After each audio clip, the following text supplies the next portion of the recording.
اليوم الأمتع في كأس العالم لغاية دلوقتي 4 ماتشات 19 جون. للأسف الخسارة العربية الأولى، بداية منتخبنا الوطني، كمان منع وصول أوروجواي لأراضي أمريكا بسبب تصريحات السفر، ومتعة منتظرة في ماتشات بكرة. يعني من الآخر هو الحصاد الأهم لغاية دلوقتي. فلو مش مشترك في القناة انزل اشترك في القناة، فعل الجرس عشان ينزل لك كل جديد، ويلا بينا.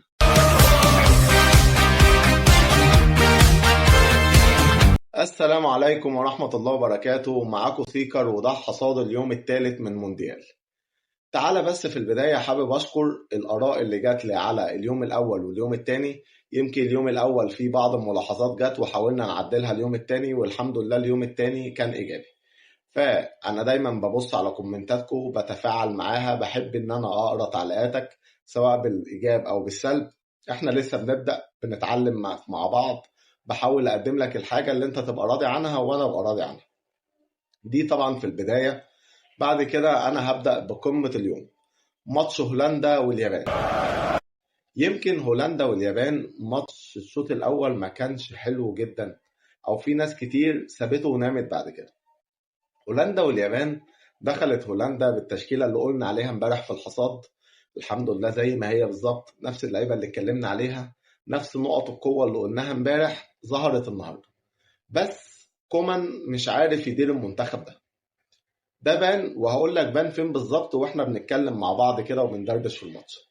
بدأت الماتش بهجمة لمالين، يعني شوطة حارس، اللي بس بالمناسبة يعني حارس اليابان ده أثار الجدل امبارح في صحف العالم كلها، واتكلموا عن البشرة السمراء بتاعته. فهكلمك بسرعة كده إن هو حارس بارما الإيطالي، عنده 3 جنسيات، منها الياباني وغانا. بيقول لك والده غاني وأم يابانية، عشان كده بشرته سمراء، ودي طبعا حاجة مش متعودين عليها في اليابان. بس إجمالا الحارس شال الكورة بشكل جامد جدا، وبدأ الماتش بهجمة هولندية، استحواذ هولندا. هولندا مش بتقدم أحسن كورة، وفي نفس الوقت الناحية التانية اليابان ما بتقدمش أحسن كورة، لدرجة إن أنا شخصيا قررت إن أنا ما لازم أكمل الشوط التاني. بعد كده قلت لأ، أنا قلت إن الماتش هيبقى حلو، يبقى لازم أكمله، على الأقل عقاب للناس اللي أنا قلت لهم يتفرجوا، فعلى الأقل عاقب نفسي. بس كان أحلى عقاب في الدنيا. الشوط الثاني بدأوا بعد أول 7 8 دقايق، فان دايك بيدي الجون الأول، واحدة كده من بتوعه، وهدف ليفربولي جميل. جرافنبرخ بيرفع لفان دايك، وفان دايك بيحط الجون الأول. الكرة اللي بتحس إنها بتلف كده في البعيدة بالدماغ دي بتعجبني أوي من فان دايك، عشان هولندا تتقدم في النتيجة. هولندا بعد ما اتقدمت في النتيجة بدأت اليابان تفوق، بس اليابان وهي بتفوق كان في فرص خطيرة جدا لهولندا، كانت هولندا تقدر تضيف التاني، بس اليابان قامت عادل بسرعة قبل ما كومان يخرب الدنيا. وهفهمك كومان خرب الدنيا ازاي دلوقتي. لما اليابان اتعادلت رجع تاني هولندا يهاجم، وسامرفيل جاب جون ار2 عالمي عشان يقدم هولندا تاني. لما هولندا اتقدمت تاني كان قدامها فرصة برضو انها تجيب التالت، وضيعوا كذا كورة والحارس تألق وكل الكلام الحلو اللي انت شفته في الماتش ده، لغاية لما كومان قرر يحط ايده ويلعب بقى في التشكيل. لعب يعني ربنا ما يوريك. انا راجل بشجع برشلونة، وعارفه المدرب ده لما بيلعب بقى ويقول لك يلا نقفل دفاع. نقفل دفاع يا عم ايه، ما احنا مستحوذين ونقدر نجيب التالت. لا والله، انا هنزل اكي، انا هسحب سامرفيل، ولا هسحب مالين، ولا هسحب مش عارف ايه، والعب دفاع.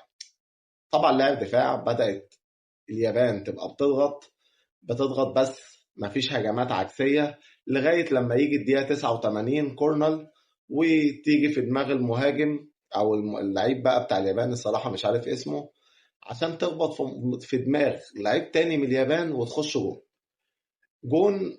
يعني فرحة اليابانيين تحسسك كده برعشة جميلة، أدرينالين كده.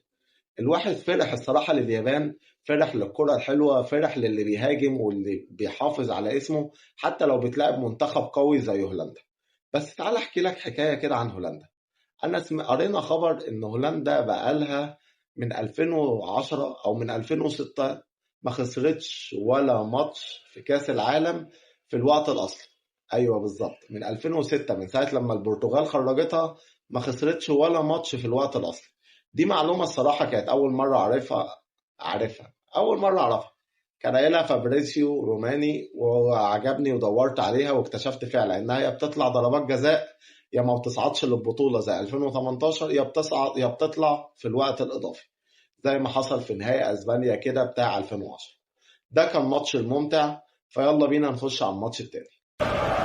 نيجي بقى للماتش التاني، ماتش من طرف واحد، ماتش النتيجة التاريخية. مش التاريخية قوي، اخواتنا في البرازيل هيزعلوا مننا. ماتش 7-1 ألمانيا وكروسيا. طبعا ده المتوقع. انا كنت قايل 5-0 طلع 7-1. يعني اجمالا ماشي، ده الطبيعي بتاع الماتش الصراحة من طرف واحد. ألمانيا ادت 7 مع الرأفة. وده طبع الألماني الصراحة اللي أنا عارفه في هانز فليك، سواء لما اداني النتيجة دي أو لما كسب معايا النتيجة دي، سواء 7-8. النتائج الحلوة دي كلها ده الطبع العقلية الألمانية الصراحة. ألمانيا بتحب قد ما تقدر تدوس في الماتش، بس ما تتعشمش قوي اللي بتشجع ألمانيا، لأن اللي أنا شفته في الماتش مش أحسن حاجة تخص ألمانيا. ليه؟ دفاعيا ألمانيا مش واقفة على رجليها قوي. اعتقد انها لو بتلاعب فريق قوي مش هتعرف تجاري دفاعه. كمان خط النص ما بين بافلوفيتش ونيميتش مش اقوى حاجه. يعني مش خط النص اللي عارف يتحكم في رتم الماتش. هما خط نص هجومي شويه. ممكن عشان الماتش يحكم بكده فهم كانوا هجوميين، مش مشكله. بس وجهة نظري ان احنا نستنى لما يلعبوا الاكوادور او كوت ديفوار ويبداوا يقدموا بقى المطلوب منهم. ساعتها نبدأ نتوقع ألمانيا هتوصل لفين في كأس العالم. نتيجة كبيرة، نتيجة اتكررت قبل كده قدام البرازيل، بس طبعا لما تديها للبرازيل غير لما تديها لكروسيا. تعال بقى نروح على الماتش الثالث. ماتش الاكوادور وكوت ديفوار كان ماتش ممتع جدا، وبالذات في الشوط الاول.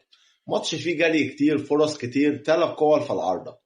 كان الماتش المفروض هيروح لأي حد اتفرج على الماتش يشوف إن الإكوادور كانت هي اللي قادرة تكسب الماتش. لكن كوت ديفوار يحسب لها إنها ما استقبلتش جوان، والحظ وقف معاها في كورتين في الشوط الأول في العارضة. ده غير لما الحارس صد شوية كور كتير من اللعيبة بتاعة الإكوادور. لفت نظري المهاجم التاني أو الجناح رقم 19 في الإكوادور. جناح جامد جدا، اكيد اكيد اكيد هنشوفه في مكان حلو بعد الاداء اللي بيقدمه ده وبعد ما يستمر عليه. لما تتفرج على اي ماتش تاني للاكوادور حط عينك عليه، مهاجم رقم 19. بس رقم 19 ده لفت انتباهي. طبعا الناحية التانية كوت ديفوار ردت بجون في الدقيقة 90، كأن كأس العالم رافض ان ماتش يخلص فيه 0-0. ودي حاجة ممتعة لان احنا عارفين ان الاجوان بتحل اي ماتش. كوت ديفوار تستحق الفوز. كوت ديفوار قدمت شوط تاني ما يقلش على الشوط الاول اللي قدمته الاكوادور. اتوقع ان المجموعه دي هتبقى صعبه جدا في التحكم او في الحكم على مين اول ومين تاني ومين تالت، المانيا ولا الاكوادور ولا كوت ديفوار. لسه الماتشات اللي جايه هتقدم كتير في المجموعه دي، وانا واحد من الناس اللي مستني الماتشات الباقيه. نخش بقى في اخر ماتش. اخر ماتش معانا كان ماتش السويد وتونس.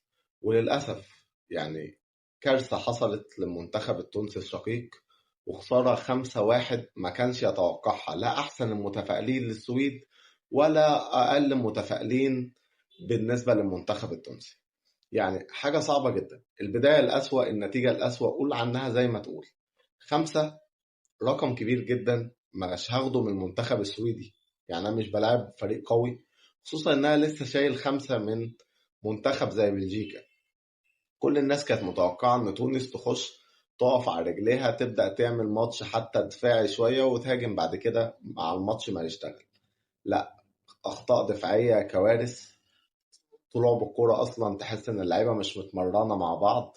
يعني من الآخر حاجة تحزن القلب، تخلي الواحد مش قادر يتكلم عن الماتش بالشكل الكافي. لأن أنت لما بتسمع صوت الشوالي وهو بيتكلم عن مصر أو بيتكلم قصدي عن تونس تحس بحزن مرتين. حزن للشوالي وللشعب التونسي عن اللي بيحصل في المنتخب التونسي بقاله فترة كبيرة، وحزن على علي محمد علي اللي بيعلق لنا ماتشاتنا. يعني الحمد لله يا أخي، الحمد لله إن خلاص بكرة حفيظ دراجة يعلق على ماتش بلجيكا. طبعا يعني هارد لاك للمنتخب التونسي، نتمنى إن هم يقفوا على رجلهم شوية ويقدموا أداء حلو قدام اليابان. نتمنى لعيبة رجالة ومنتخب قادر يحسن صورته ويحسن نتائجه ويحسن الخسارة اللي بدأ بيها بالشكل الأول. تعال بقى نخش على كارثة المنتخب الأوروجواي. طبعا كلنا تابعنا الأخبار. الكارثة اللي ما نقدرش نقول عليها أقل منها كارثة اللي حصلت للأوروجواي قبل 24 ساعة من مواجهتها للسعودية. يمكن تكون مصايب قوم عند قوم فوائد، وإن شاء الله ده يكون في مصلحة السعودية ويخليها تقدم أداء إيجابي بكرة في الماتش.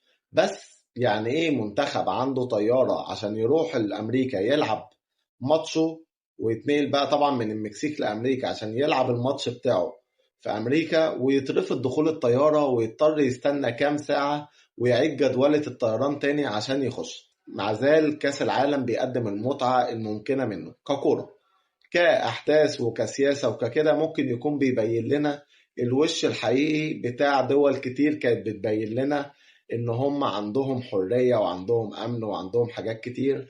وبلاش نكتر في الحتة السياسية دي وتعالى نروح للماتشات بتاعة النهاردة. لا صوت يعلو فوق صوت الفراعنة.